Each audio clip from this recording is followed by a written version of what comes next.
I kind of started a band with the McHugh brothers, Mouse and Cuser, both brilliant songwriters themselves. And it kind of stemmed from there.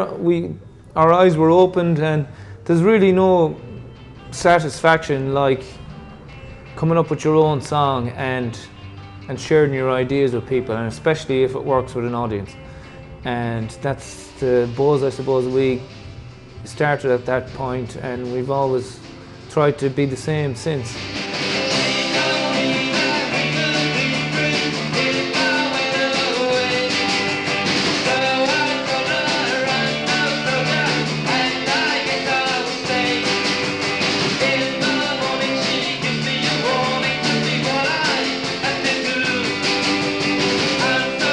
I suppose the reason I started songwriting was when I was about 13 or 14, because we wanted to play music, but we couldn't learn the songs good enough, so we used to make up our own songs. We play maybe just G and C, and we just, like, we go, and we so slow to change the chords, we go, and it was all punk, which was great. And so that's why we started, writing music.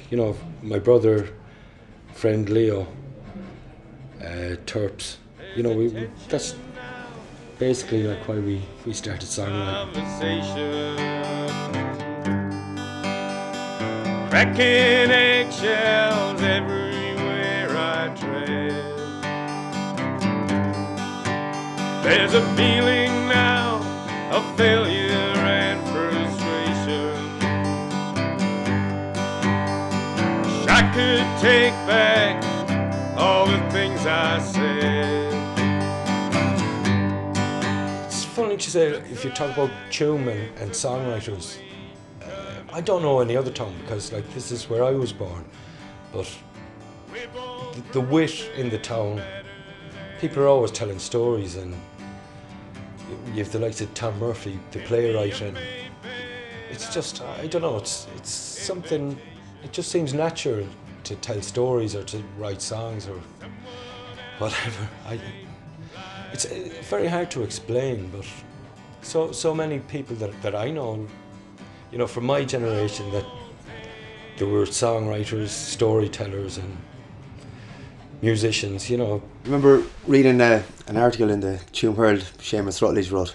He said Brazilian kids grow up playing soccer, playing football on the streets. Tuam kids grow up playing the guitar. I think that's very true. The reason why, I think everybody's seen how successful the Saw Doctors have been. And they're kind of saying, well, if you give it a go, maybe you can do it. So that's a great encouragement to see people that people from your own town, regular boys that do it. It's been a big influence on myself and Jerry. It's been very good. So that way, I suppose, it was a launch pad. And I suppose for them, we probably would have had Johnny Flynn all down through the years. You have all the show bands. So there's always the next generation. Even still, we did a gig in the school about 2 weeks ago in the St. Pat's for the Arts Week. We see again the younger kids.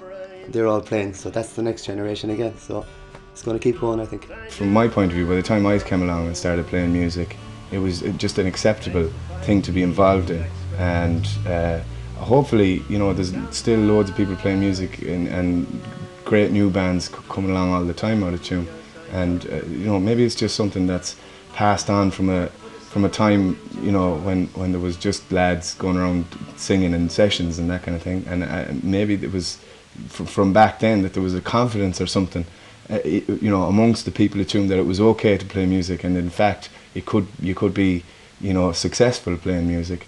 Every generation in Tuam has had somebody, or even more than somebody, that can songwrite, write plays, write books.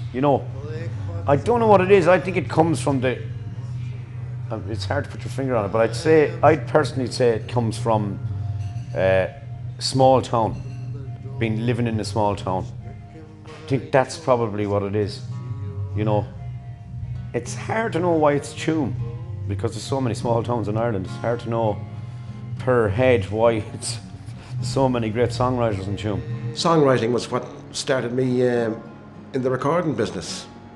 I was in bands with songwriters, and every time they'd have a new song, I'd pull out the tape recorder and we'd record the new song so we could listen to it and rehearse with it. Down through the years, I've had a lot of songwriters through the studio, and it was the reason we started the studio as well, because there was local songwriters who needed their songs recorded. I suppose we always want to be playing music. I think hopefully we will be, God willing. As I said before, we're lucky that we do something we love. That's our jobs.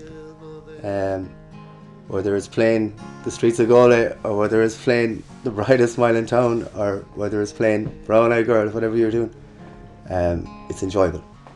We're lucky we get to go up and play on stage and have people there enjoying it, having the dance floor full. There's nothing like it, there's no feeling like it in the world. So long may it go on.